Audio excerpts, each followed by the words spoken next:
Good morning and welcome to America's Home Cooking. I'm canning right now. You know yesterday how we cooked the potatoes in water, potatoes and garlic together? I am going to make a bread and I'm going to use that water with the garlic flavor. So you're going to need 2 cups of it. Instead of using my discard, this should make a mild garlic bread, potato garlic bread. We'll see how it comes out.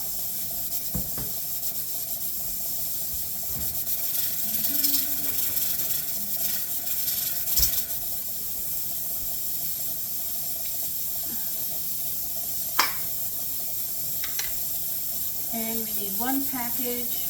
And I should get my glasses before I give you all the wrong medicine, right? Okay, we need 1 package of extra yeast. I'm going to do it like this, so it's 2 1/4 teaspoons. So we'll see if this works. I don't even know what to call this bread. An experiment.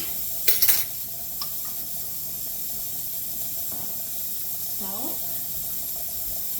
We're going to need how much salt? 1 tablespoon? Okay, 1 tablespoon of salt.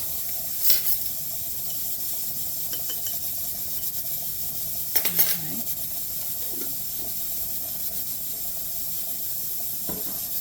We are going to add in a tablespoon of Jerusalem artichoke powder. We're going to see if this works. I have no idea, but we're going to add 1 tablespoon. I should add 2, but I'm going to use 1 and we'll see how it goes before I go any further with that. Okay.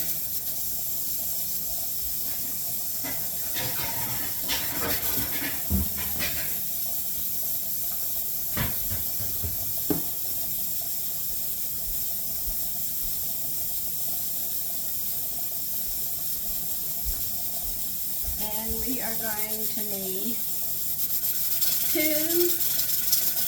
4 tablespoons of butter melted.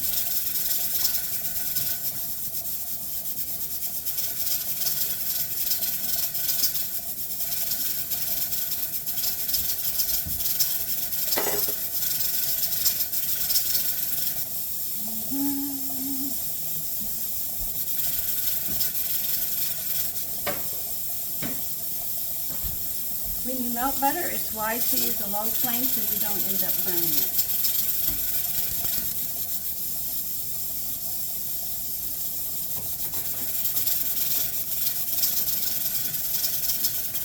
And honey, we need 2 tablespoons of honey. Oh yeah, like this is really going to come down.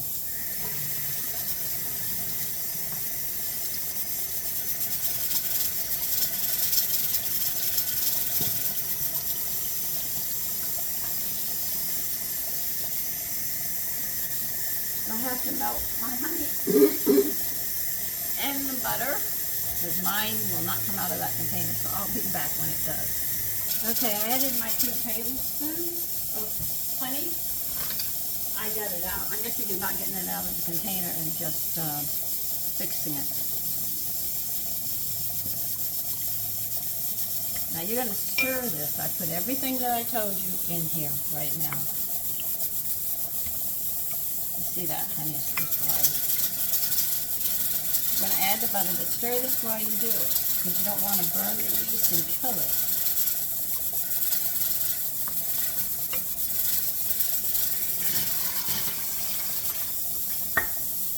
You're going to add a 1/2 cup of whole wheat, and the rest is going to just be all-purpose flour that you'll be adding to this.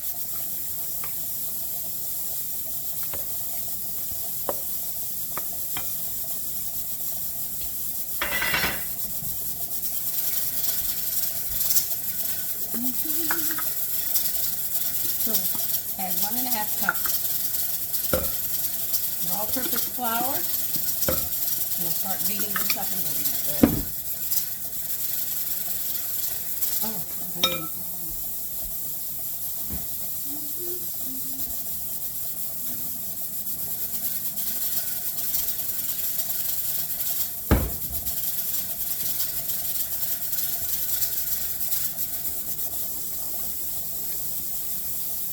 So we'll see how this bread smells and tastes.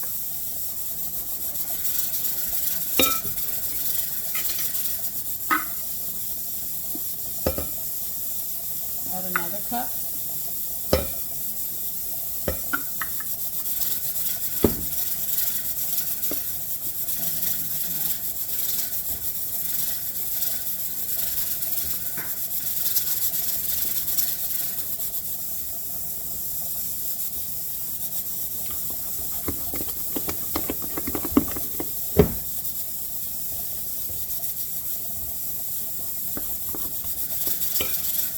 This is an experiment to see how it's going to go. Our Jerusalem artichokes are going to go into this recipe. Add another cup. We'll see how it affects the flavor, if it does affect the flavor or not.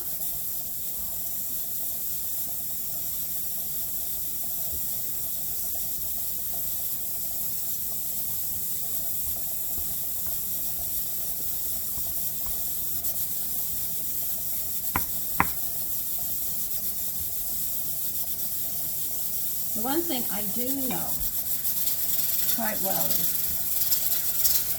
if the liver is not functioning, the organs can't repair. This is another cup we're adding. I'm going to move to the table. That's 1, 2, 3. This is 4. I might have to go get some more flour.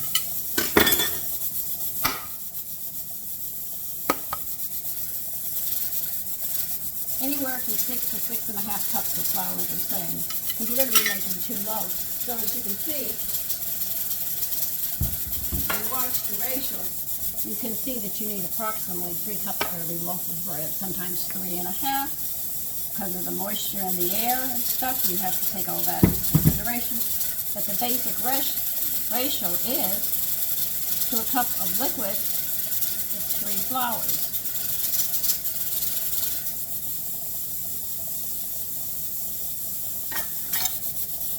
I'm going to take that out of that container.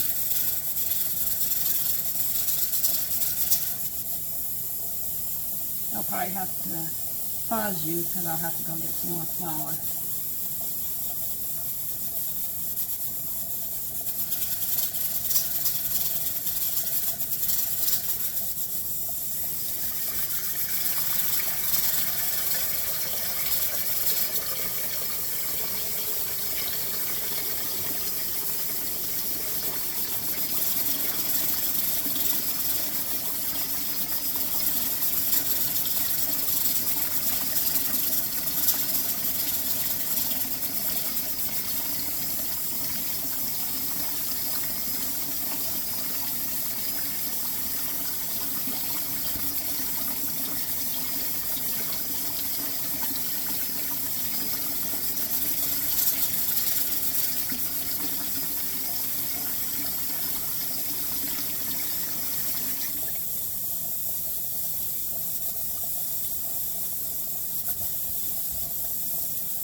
Totally good.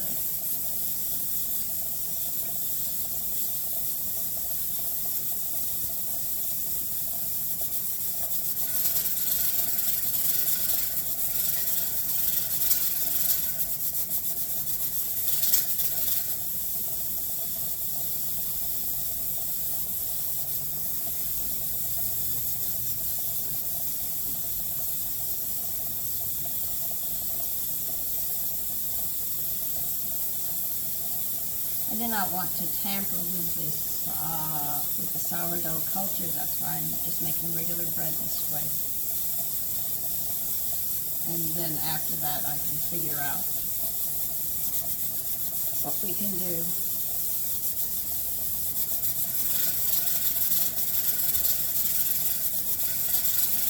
Now, if you don't have whole wheat and you have oat flour or gram flour, you can add a half a cup of that of a whole grain into it. It doesn't matter. There's a whole lot of them that you can use. Add half a cup. And that will bring the nutritional value up. If you like white bread, it'll have a slight gray tint to it. If you don't like whole wheat and you can't handle whole wheat, there's a lot of other whole grains that you can add to a bread recipe. I usually do half a cup because I usually make 2 loaves at a time. So it's like 1/4 of a cup. So if they're unaccustomed to the flavor of the whole grains, you can slowly introduce them to them. But I find mixing them up with all-purpose or whole wheat gives a lot of different flavors.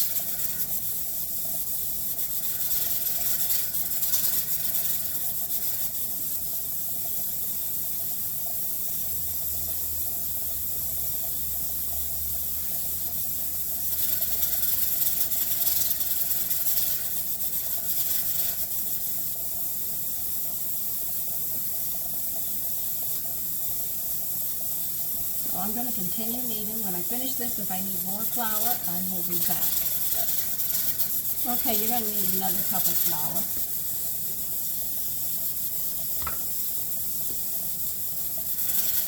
Do not go over 6 cups. This is still too tacky. And I'm going to continue kneading this, and I will be back. Okay, I finished kneading it smooth and elastic. What you're going to do is clean the bowl out, grease the whole inside of it, and put your bread in, the dough upside down, twist it around so the top gets covered, then flip it over. You're going to put it in a warm place and let it rest until double. Okay, and you'll see it. It'll rise. Then I will be back then.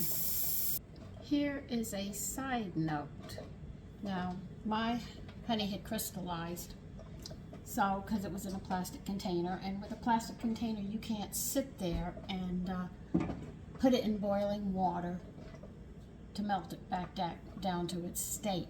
So what I did was I got a canning jar. Now my canning jar is cold because it came out of the laundry room. So what I'm going to do is I'm going to put a metal spoon in it, which is going to absorb the heat to keep the glass from cracking. Now all of this was crystallized, and now you can see I drove it back to its state on a low flame. You never use a high flame because then you could candy it. You put it on a low flame and stir it till it melts.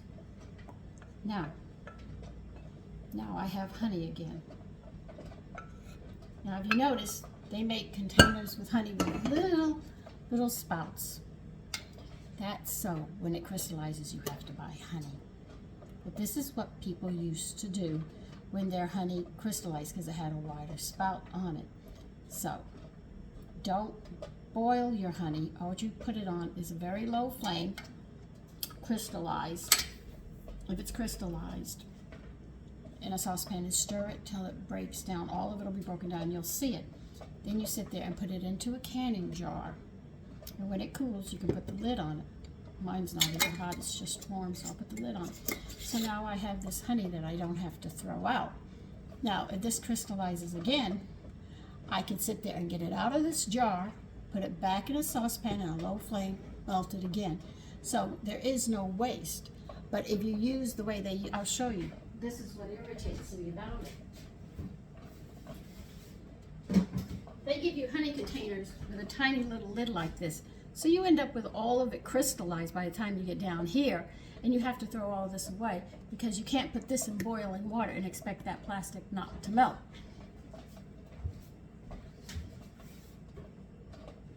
So I would recommend, this is just a recommendation, I'm not telling you you have to do it, when you buy a jar of honey, if it doesn't have a wide enough spout for you to get into it, and it's plastic, pour it out and get it into a canning jar.